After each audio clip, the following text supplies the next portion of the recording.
আসসালামু আলাইকুম রহমতুল্লাহ বরকাতু। সুপ্রিয় দর্শক শ্রোতা ভাই বোন, আপনাদের সকলকে সাদর আমন্ত্রণ জানাচ্ছি আসুন্নাহ ফাউন্ডেশন নিবেদিত আজকের তারাবির সারসংক্ষেপ অনুষ্ঠানে। প্রিয় দর্শক, আজ দ্বিতীয় রমাদান।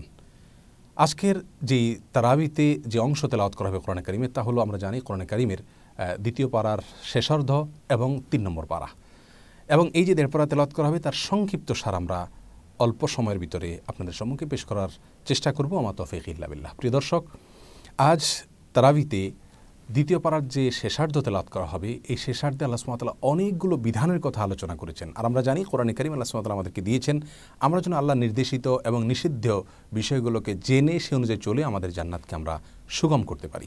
প্রিয় দর্শক, সেজন্য নির্দেশিত আয়াতগুলো আমাদের জন্য খুব ইম্পর্টেন্ট এবং শিক্ষণীয়। আল্লাহ সুবহানাহু ওয়া তাআলা একেবারে দ্বিতীয় দিনের তারাবির শুরুর দিকেই যে আয়াতগুলো তেলাওয়াত করেছে তার মধ্যে আল্লাহ সুবহানাহু ওয়া তাআলা মূলত আমাদেরকে নির্দেশ করেছেন অনেকগুলো বিষয়। তার ভিতরে একটি বিষয় হলো উদখুলু ফিস সিলমি কাফা, তোমরা ইসলামে পরিপূর্ণভাবে দাখিল হও, অর্থাৎ অপূর্ণাঙ্গভাবে দাখিল হইও না। তার মানে ইসলামে এক পা প্রবেশ করলাম, আরেক পা আমি বাইরে রাখলাম, কিছুটা ইসলাম মতো চললাম, আবার বাকিটা মন মতো চললাম না। আল্লাহ সুবহানাহু ওয়া তাআলা আমাদেরকে বলছেন, আহ্বান করছেন, ইসলামে তোমরা পরিপূর্ণভাবে দাখিল হও, কারণ অর্ধ ইসলামে দাখিল এটা আমাদের জান্নাতকে ত্বরান্বিত করবে না, আমাদের আখিরাতে এটা উপকারে আসবে না।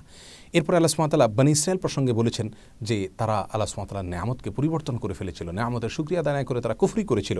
তারপর আল্লাহ সুবহানাহু ওয়া তাআলা বলেছেন যে ইয়াসআলুনাকা মাযা ইউনফিকুন কুল মা আনফাকতুম ফালিল ওয়ালিদাইনি ওয়াল আকরাবিন ওয়াল ইয়াতামা ওয়াল মাসাকিন ওয়া ইবনিস সাবিল ইলা আখিরিল আয়াহ। এই আয়াতে আল্লাহ সুবহানাহু ওয়া তাআলা বলেছেন লোকেরা আপনার কাছে প্রশ্ন করে তারা কি ব্যয় করবে, আপনি তাদেরকে বলুন কি ব্যয় করবে।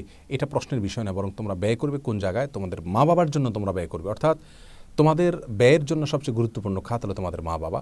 নিশ্চয়ই যারা বিবাহিত তাদের জন্য স্ত্রী সন্তানের ভরণ পোষণ দেওয়া ফরজ।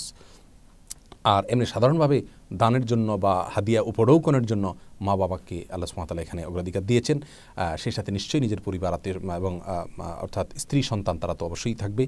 আর এরপর আল্লাহ সুবহানাহু ওয়া তাআলা বলেছেন ওয়াল আকরাবিন, আমাদের দান, আমাদের দাক্ষিণ্য পাওয়ার সবচেয়ে বড় অধিকার। তারপরে হলো আমাদের নিকট আত্মীয়, রক্ত সম্পর্কে আত্মীয়রা, এরপরে ইয়েতিমরা, তারপর মিসকিনরা, তারপরে যারা পথশিশু বা পথে যারা থাকে, মুসাফির, পথিক যারা, তাদের জন্য আল্লাহ সুবহানাহু ওয়া তাআলা এখানে আমাদের দানের জন্য কারা বেশি অগ্রাধিকারযোগ্য তাদের আলোচনা করেছেন। এরপর আল্লাহ সুবহানাহু ওয়া তাআলা গুরুত্বপূর্ণ একটি বিষয় বলেছেন জিহাদের আয়াত প্রসঙ্গে। জিহাদের নির্দেশ দিয়ে আল্লাহ সুবহানাহু ওয়া তাআলা বলেছেন আসা আন তাকরাহু শাইআন ওয়া হুয়া কুরহুল লাকুম ওয়া হুয়া খায়রুল লাকুম, তোমরা অনেক কিছুকে অপছন্দ করো অথচ সেটা তোমাদের জন্য কল্যাণকর। ওয়া আসা আন তুহিব্বু শাইআন ওয়া হুয়া কুরহুল লাকুম, অথচ অনেক কিছুকে তোমরা পছন্দ করো অথচ তার ভিতরে তোমাদের জন্য অকল্যাণ রয়েছে। প্রিয় দর্শক, তাহলে এই আয়াতটি আমাদের জন্য একটি মৌলিকভাবে দিক নির্দেশনা রাখে যে আমরা আমাদের জীবনে অনেক কিছু মন মতো না হলে খুব মন খারাপ করি, অথচ এটা উচিত না, কারণ আমাদের জন্য যেটাকে আমরা ভালো মনে করছি সেটা ভালো নাও হতে পারে। আবার অনেক কিছুকে আমরা আমাদের জন্য অকল্যাণকর মনে করে অনেক ক্ষতিতে আমরা কষ্ট পাই, অথচ তার ভিতরে আমাদের জন্য কল্যাণ আছে। আল্লাহ সুবহানাহু ওয়া তাআলা এই মৌলিক বিষয়টি আমাদের জীবনে সুখ এবং শান্তি আসার জন্য, নিরাশা দূর হওয়ার জন্য এই পয়েন্টটি আল্লাহ সুবহানাহু ওয়া তাআলা আয়াতে উল্লেখ করেছেন। এরপরে আল্লাহ সুবহানাহু ওয়া তাআলা 219 নম্বর আয়াতে মদ হারাম হওয়ার কথা বলেছেন। শুরুতে আল্লাহ সুবহানাহু ওয়া তাআলা সরাসরি মদকে হারাম করেননি, যেহেতু তারা অভ্যস্ত ছিল। বোঝা গেল একটা মানুষ যদি মন্দ কাজে অভ্যস্ত থাকে, সরাসরি যদি নিষেধ করলে সে না শুনে, তাহলে ধারাবাহিকভাবে আস্তে আস্তে তাকে নিষিদ্ধের বিষয়টি জানাতে হবে। যেমনটি আল্লাহ সুবহানাহু ওয়া তাআলা মদের ক্ষেত্রে বলেছেন মদ এবং জুয়া সম্পর্কে ইসমুহুমা আকবার মিন নাফাহিমা, এগুলার উপকারিতার চাইতে ক্ষতি বেশি, তার মানে উপকারিতা আল্লাহ সুবহানাহু ওয়া তাআলা স্বীকার করেছেন। এরপরে বলেছেন দ্বিতীয় ধাপে এসে মদ খেয়ে তোমরা সালাতের কাছে যেও না, লা তাকরাবুস সালাত ওয়া আনতুম সুকারা। তারপর আল্লাহ সুবহানাহু ওয়া তাআলা বলেছেন যে না, মদ একেবারে হারাম, এগুলোর কাছে যেও না। তাহলে এখান থেকে আমরা মানুষকে দাওয়াতের একটা মূলনীতিও খুঁজে পাই। তারপর আল্লাহ সুবহানাহু ওয়া তাআলা বলেছেন লা তুনকিহুল মুশরিকাত, মুশরিকদেরকে বিয়ে করবে না, অর্থাৎ যারা আহলে কিতাব নয় তাদেরকে বিয়ে করার কোনো স্কোপ নাই। এরপর আল্লাহ সুবহানাহু ওয়া তাআলা বলেছেন হায়েজ অবস্থায় স্ত্রী ব্যবহার করা যাবে না। তারপর আল্লাহ সুবহানাহু ওয়া তাআলা ইলার সম্পর্কে বলেছেন। আমরা জানি আরব জাতিদের মধ্যে থেকে মধ্যপ্রাচ্যের লোকেরা তৎকালীন যুগে, ইসলাম পূর্ব যুগে নারীদেরকে অনেক সময় বিবাহিত স্ত্রীকে বলতো যে তোমার সাথে আমি আর সহবাস করবো না বা একসাথে বসবাস করবো না, এই শপথ করতো। শপথ করে তারা তাকে আটকে রাখতো, না তালাক দিত না তাকে স্ত্রী হিসেবে ব্যবহার করতো। এভাবে তার জীবন ধ্বংস হতো। আল্লাহ সুবহানাহু ওয়া তাআলা 226 নম্বর আয়াতে ইলা সম্পর্কিত বিধান দিয়ে বলেছেন না, 4 মাস পর্যন্ত এটা ভ্যালিড থাকবে, এরপর তুমি হয় রাখবে আর নাহলে তালাক দিতে বাধ্য হবে। এভাবে নারী মুক্তির জন্য অনেকগুলো বিধান আল্লাহ সুবহানাহু ওয়া তাআলা পরপর দিয়েছেন। তালাকের সম্পর্কে বলেছেন আত-তালাকু মাররাতান, একবারে নয় বরং 2বারে তালাক দিবে, সুযোগ যেন থাকে নেওয়ার। এরপর আল্লাহ সুবহানাহু ওয়া তাআলা বলেছেন ফামসিকুহুন্না বিমারুফিন আও সাররিহুন্না বিমারুফিন, হয় তালাক দিবে ভালোভাবে আর নাহলে তাদেরকে রাখবে ভালোভাবে। এরপর আল্লাহ সুবহানাহু ওয়া তাআলা বলেছেন 3 বার তালাক হয়ে যায় তাহলে পুনরায় তাদেরকে আর ফেরত নেওয়ার সুযোগ নেই। এরপর আল্লাহ সুবহানাহু ওয়া তাআলা বলেছেন যদি একটি তালাক পতিত হওয়ার পরে তোমরা অর্থাৎ 3 তালাক পতিত না হওয়া পর্যন্ত যদি উভয় পক্ষ আবার মনোমালিন্য তারা দূর করতে পারে এবং আল্লাহর বিধান অনুযায়ী চলবে বলে তাদের আশ্বস্ত হয়, তাহলে তারা আবার ফেরত আসতে পারে, যেটাকে প্রত্যাহারযোগ্য তালাক বলা হয়েছে। এরপর আল্লাহ সুবহানাহু ওয়া তাআলা তো কোনো স্ত্রীর স্বামী মারা গেলে 3 মাস 10 দিন পর্যন্ত শোক পালন করবেন এবং অন্যত্র বিয়ে করবেন না, সে বিষয়ে আল্লাহ তাআলা বিধান দিয়েছেন। তারপরে মহরের বিষয়ে আল্লাহ তাআলা নির্দেশ করেছেন।